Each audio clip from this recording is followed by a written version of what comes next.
everyone, Bernard here. I hope you're all very well. Welcome to the Citizen channel as we look at another preview of a big match, isn't it? They're all big matches, aren't they? Nice beer. Let's get back on. Let's get back into the Premiership. Let's try and get this top spot, and then sort of go ahead from there. Let's just dominate it. Let's win it dead easy, so we'll start whinging to call the season off because we're so far ahead that we can just average it out and still win the league title anyway. That'll do for me. So yeah, we're at West Bromwich Albion. We're at the Hawthorns, one of the old grounds, and lovely ground. I think it's great, the Hawthorns. I used to like going to the Hawthorns, but a bit more on that later on. Yeah, 8:15 p.m, Tuesday the 26th of January 2021. I think it's on BT Sport, so obviously if you got your BT Sport, you're all right there. Yeah, today we'll have our usual features, of course. Look at our opponents, and of course the history boys. A bit of history between us and West Brom. A bit of my history of going to West Brom as well. Of course, the odds on the game are my just for fun bets. I don't condone gambling. After the last couple of efforts, I'll probably knock it on the head at the moment. I'm not doing very well. Keep your stakes to the minimum. That's what I suggest at the moment. I'm certainly how City are playing at the moment. Please, if you're new to this channel, please push that subscribe button, push the bell notifications. You know these vlogs are coming out, and please check out all my City history stuff and City present stuff. City quizzes, that was the week that was. My City magazine feature now, my new The One City show, things like that. So please check all that out. That's fantastic.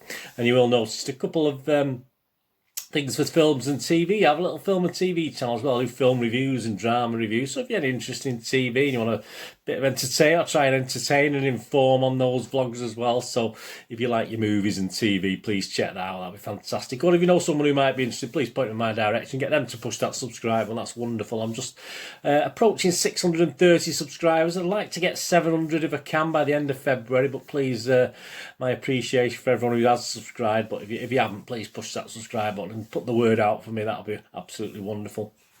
And there's a couple of links on the screen for Facebook and Twitter as well. So if you follow or friend me on there, I do check every 2 or 3 days, and I'll follow and friend everyone back. Right, there we go. Thumbs up. Yeah, thumbs up's nice. Please, don't take a second, does it? All the comments. I love the comments. Please, any comments you can make on this game or football in general or anything you want, just comment. That's wonderful. If you don't have time to comment, just give me a thumbs up. It's nice. It's nice to get views, and they are increasing steadily now. My views on these Citizen vlogs. But please, it's just lovely to get at least to know you're out there. You know, if you don't leave a comment, just leave us a thumbs up. Yeah, so here we go. Right, the history boys, us and West Brom. Yeah, the last time, obviously, we've missed them for a couple of seasons, haven't we? Well, a season or two, I can't remember now, they're out for the season. But it's 28th of October 2017 we last visited the Hawthorns, and it was an interesting game, wasn't it? It was one of those games that on paper looks quite tight, but it wasn't really, and it was a 3-2 win, but yeah, it was Sane's game. This one, he had a fantastic game, sort of by many our man of the match and the man of the match, Sane in this game. He sort of started it all off on 10 minutes with a vicious strike from 15 yards that give Mr. Ben Foster absolutely no chance. But then the Baggies hit back quite quickly. Yeah, 13 minutes. 3 minutes later, Jay Rodriguez lifted his effort past Edison after Gareth Barry had played him in. There you go. There's blasts from the past. 15 minutes. Again, soon after that, they didn't have much time to celebrate. They didn't have much time to bounce about, did they, the Baggies? Sane supplied Fernandinho on his drive. Sort of deflected, did a bit of a ricochet off a couple of West Brom players and hit the foot of the post and trickled in. So that was quite good. So it was 2-1 at half-time. Second half, substitute Raheem Sterling, he came on and tapped in his 9th of the season after a swift move started, yes, of course, by Mr. Sane again. Yeah, he had one of those games, had a cracking game. I mean, we do sort of miss him, but not really. He didn't want to be here, did he? I don't miss anyone. They don't want to be at my club. Bye-bye. All the best. But there you go. Yeah, and then you say that was 3-1. It was comfortable, but obviously it's City, isn't it? So 92 minutes. It doesn't tend to happen so much at the moment, fingers crossed. But yeah, 92 minutes. Phillips anticipated well to nip in. Otamendi tried to chest it back to Edison, but obviously not very well. Obviously, the West Brom player Phillips intercepted, and obviously made it 3-2, but literally by the time we kicked off again, the ref had blown his whistle. So it did look better, it did look tighter on paper than it was. But that was the best start to the Premier League. Then after 10 games, we collected 28 points. Remember that? 1-9 draw and 1 happy days with a goal difference of plus 29. Yeah, overall against West Brom away from home, we've played 71 games. We've won 21, drawn 17 and lost 33. So I was surprised at that. I thought we might have had a better record there, but obviously not in the old days. They used to sort of torment us. Even in the 70s and 60s and 70s, we used to sort of get tormented by West Brom. They used to beat us. I'll go on to a 70s game in a minute that I attended. The biggest wins we've had over them are 4-0. We've got a couple of 4-0s. One back in 55-56 season, March the 10th, 1956. Mr. Bobby Johnston scored a couple that day. Mr. Hayes, who had done a recent vlog on, please seek that out if you've not watched it. And Mr. Dyson as well, not the Hoover guy, the City player Dyson, in front of 32,000. So that was 1955-56. And in 16-17, of course, so quite recent, the 29th of October 2016, with we were without a win in 6 matches in that time. So we'd gone to the Hawthorns, not in great form in all competitions, no win in 6 matches. Sergio Aguero flashed in Ilkay Gundogan's through ball to give us the lead on 19 minutes, and then he struck again on 28, punishing a hesitant defending with a powerful top corner finish. Then Gundogan twice slotted home late in the second half, 79 minutes and 90 minutes to make it a nice 4-0 win. Yeah, biggest defeats. Well, yeah, if you look at that 4-0 win, 55-56, well, literally a couple of seasons later, 57-58, we lost 9-2. Yes, we got a teleprint and it has to write out the 9 because it's such a high score. Yeah, West Bromwich Albion 9, in brackets 9, Manchester City 2, 21st of September 1957. Joe Fagan and Roy Clark scored our goals. There's a couple of great names. But Les McDowell, interestingly enough, Les McDowell, the manager at the time, had introduced what he called the Marsden plan. It's like a sweeper role. He played just behind the back four. This plan of the manager's, Les McDowell's, but we'd already lost 6-1 at Preston, so we'd already lost. So it wasn't doing very well, was it? Previous to this game, and then we obviously lost this 9-2. So I think he put the plan on the back burner from then on, and obviously got rid of it. But strangely enough, it was McDowell who would go on to introduce, of course, the Revy plan, which was a little bit more successful, wasn't it? But yeah, not much is said about the Marsden plan. So there you go. And he didn't play. He actually looked at the records. He didn't even. I don't think he played again for City after finished him off as well as the plan. So there you go. Yeah, my first away program that I've got from collecting is this one. This one here from 7th of December 1966. Of course, I wasn't there, unfortunately, but I was going to the games, but I wasn't going to away games. A 3-0 win with Pardo, Jones and Crossens. Obviously, our first season back after promotion, and obviously the season before we actually went on to win the title, of course. And of course, I visited the Hawthorns for the first time twice in the same season. The first one was actually an FA Cup game, it wasn't a league game. It was a replay, FA Cup replay on a very icy night. I remember a 1-0 win thanks to Joe Royal, and it was my first trip driving to an away ground. There you go. I'd bought a Hillman Avenger. There you go, at auction. I literally owned it for about 8 months, I think. It was literally on its last legs when I bought it. So I went down in my Hillman Avenger, drove down to the Hawthorns, my first ever driving to an away match. So that's quite good, wasn't it? That was for the FA Cup game, 1-0. I was just grateful to get there and back, to be honest with you. I sort of put the gas down all the way back. And I say it was a cold night, it was horrible, but we managed to get there and back. And then we visited, and I visited again the same season. Again, I think I got rid of the car probably May or June-ish. I took it to a scrapyard, I think. We played them on the 16th of April 77, so I went down for that game. And of course, we were battling for the title that season. If you remember, we were very, very, very close to winning the title. We finished runners up that season. We won 2-0 through Kidd and Chewett. So yeah, that was. I think it was that season we nearly won. We were high up anyway. We were battling for the title. We were in the top 2 or 3 anyway that season.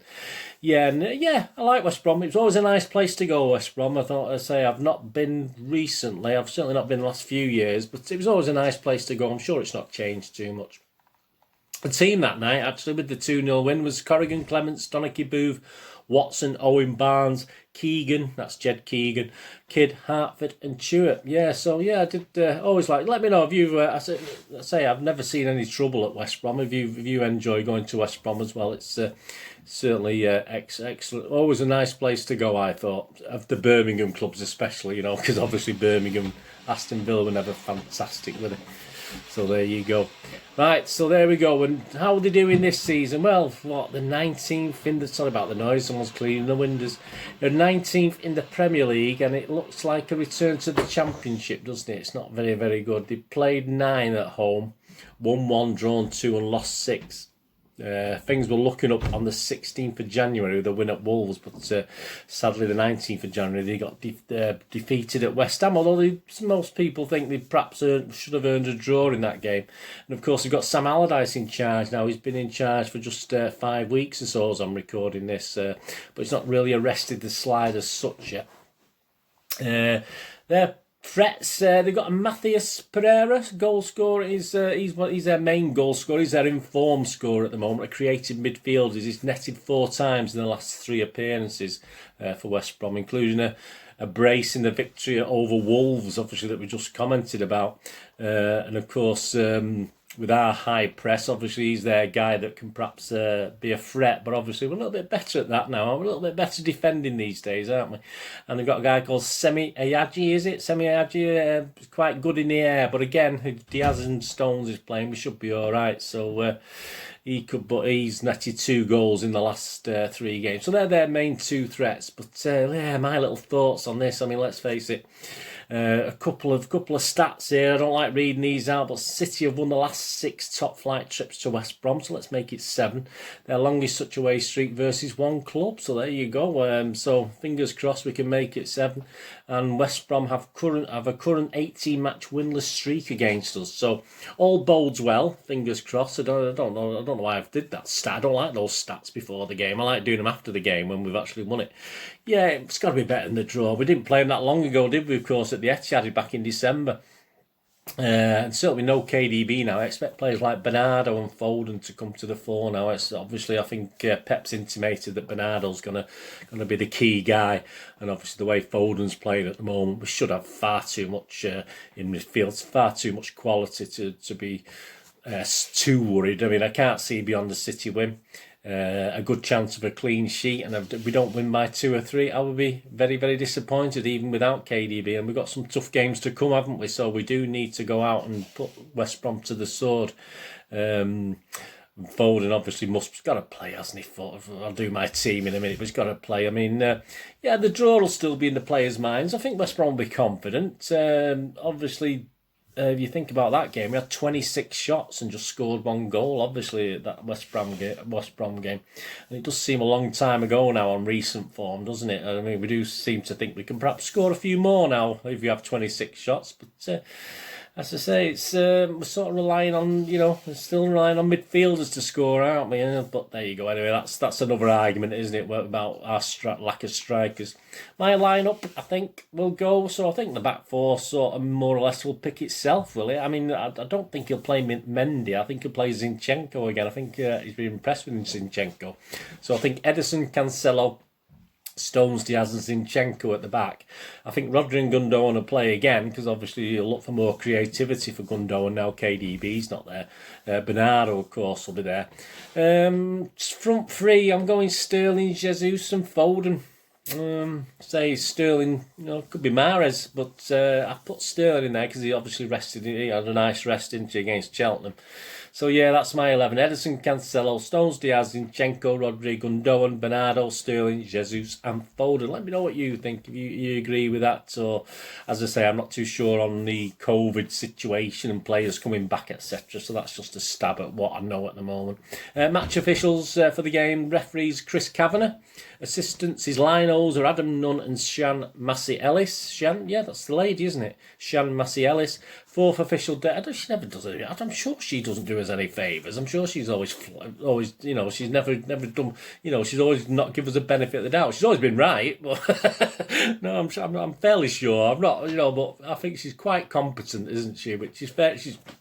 I shouldn't be like that, should I? But of course she's competent. She's on the listings. You know, there you go. I shouldn't have to worry about it.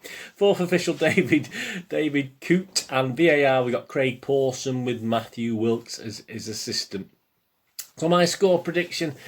Oh, as I said, it's been a bit of a nightmare with these odds recently, but I'll go for 3-0. I'll go for 3-0 as my score prediction. But say last 2 or 3 games, it's been up in the air, really, hasn't it? Yeah, the odds. So please, I never condone gambling. Only ever bet what you can afford, and when the fun stops, stop. And there you go. Keep your stakes to the minimum at the moment, because I'm having a nightmare. I don't know how you're going on. You let me know how you're going on. But yeah, another wipeout last time. With the Cheltenham game, which is no surprise. I didn't expect them to score, but hey, there you go. Yeah, for the Premier League, City are now 2-5 on. So we're dropping all the time. Absolutely unbelievable, isn't it? I mean, it only take a couple of dodgy results and we'll start going out again. But 2-5 on, and the next second favourite is 11-2. United are 11-2. So we're 2-5 on, and then the next is 11-2, and Liverpool are 8-1 now. Although, again, as I'm doing this, he didn't do very well in the Cup against United last night, did he? So I think it's Klopp out, isn't it, I think? Yeah, West Bromwich Albion are 2-9 on to be relegated. So doesn't look good, does it? Managers to go. Even Allardyce is still, well, he's not the favourite to go. He's only just joined, but he's 40-1 Allardyce to go. Pep's 50-1. As I said, he used to be 66-1, but he's coming to 50-1, Pep. The match odds, 1-7 on for a City win, 7-1 for the draw, and 14-1 for a West Brom win. I mean, I'm not going to worry too much about West Brom winning on this one anyway. On today, both teams to score. 8-11 is a no. 11-10 is a yes, but I'm hoping for a clean sheet. But I say 8-11, not great. Correct score, my first little bet. I'm going to have obviously 3-0, which I've said. I'm going to have a little point on 13-2. And I'm just going to, rather than go 4-0 or something like that, I've gone 2-0 again. So I'm hoping it might be 4 or 5. But, you know, a win will do. I'm getting very brave these days. I mean, I'll stop that for a while. But obviously we're getting a bit cocky again, aren't we? So I have to stop being cocky. So I've gone 2-0 as well. 6-1. That's a point on that. If you fancy 1-0, it's 8-1. 2-1 is 10-1. 3-1 is 11-1. 3-2 is the same as last time. Last time we met, that's 33-1. If you fancied 4-0, that's 10-1. And 5-0 is 20-1. Yeah, and half-time and full-time. I'm going to have a little go on this. A draw at half-time and City to win full-time is 3-1. West Brom to win at half-time and City to win at full-time is 22-1 if you fancy that. But I've gone City. I've gone that we'll be winning at the first half and winning the second half. So that's 4-6. So I've just gone 5 points on that. If we don't do that, I'll be quite disappointed. I don't want to be 0-0 or 1 whatever. I don't want to be drawing at half time. I want to be ahead. Anytime goal scorer, you got Sterling 5-4, Foden 11-8, Gundogan 7-4, Bernardo 13-5, John Stones, you fancy him to nip up again? He's 11-1, so it's not too bad. But yeah, Pereira, we talked about him before, didn't we, for West Brom? He's 13-2, so I'm sure if you're a Baggies fan, you might fancy that. But my sort of third and last bet is going to be on corners. I think the game at the Etihad, I think there was about 15, 16 corners. So yeah, I mean, we had a few against Cheltenham, didn't we, as well? I'm going to go over 11.5. Just there's only one. I think just seek out. I think there's only one book he does the corners at the moment, but it's 7-5. So I've just got a couple of points on that. So it's odds against over 11. So if we get 12 corners plus, I'm sorted. But yeah, we should be banging them in, and obviously West Brom will be putting bodies on the line like they did the Etihad. So hopefully we can do on that. Just before we finish, the under/over market. I mean, I was tempted a little bit at over 3.5. So there's got to be 4 goals in the game. That's 6-5 again, so that looks all right. But over 2.5, which is a pretty safe bet. I think over 2.5. I think there should be at least 3 goals in the game. That's 1-2 on. So that's worth. If you want to have a look at that, that's always worth something. So that's my little. Let me know if you're having a little flutter anyway. What you're going to do for the West Brom game. And of course, on the City build-up, the City channel, we've got We're Not Really Here. He's obviously going to have Andy Morrison and Sean Goldtree is going to be in the studio. If you like to listen into that and half-time and briefly afterwards, it's not really my sort of thing. I have other things to do, but yeah, if you're into We're Not Really Here on the Citizen channel, on the City channel, then yeah, there you go. Might make an offer to them. Yeah, you can have the rights to that, as you know, whatever. So there you go. Anyway, thanks for joining me for this. Yeah, of course I'll be back with a review of the game on Thursday. Oh, sorry, Wednesday. Yes, Wednesday. Yeah, it's Tuesday night, isn't it? Yeah, so I'll be back with a review of the game on Wednesday, probably towards lunchtime. So make sure you've got that bell notification push for that. And of course, please check out all my little playlists, etc. And of course, there will be the magazine thing, the One Man City Show, episode 2 of that should be coming out fairly soon, so keep your eyes open for that as well. And just my little history vlogs, a recent one on Joe Hayes, who obviously a City prolific goal scorer in the 50s and 60s, that's out there, so if you can have a watch of that. Anyway, thanks for joining me today for this big match preview of West Bromwich Albion versus Manchester City at the Hawthorns. Whatever you do this day, have a great one. Look after yourselves, look after your friends, look after your family. More importantly, let's all look after each other until we join again on you join me again here on the Citizen channel. Perhaps you flit across, have a look at my film and TV channel, have a look on there and enjoy that. Whatever it is, all I ever ask of you is please stay safe, Blues. Come on, City. Thanks for watching. Bye-bye.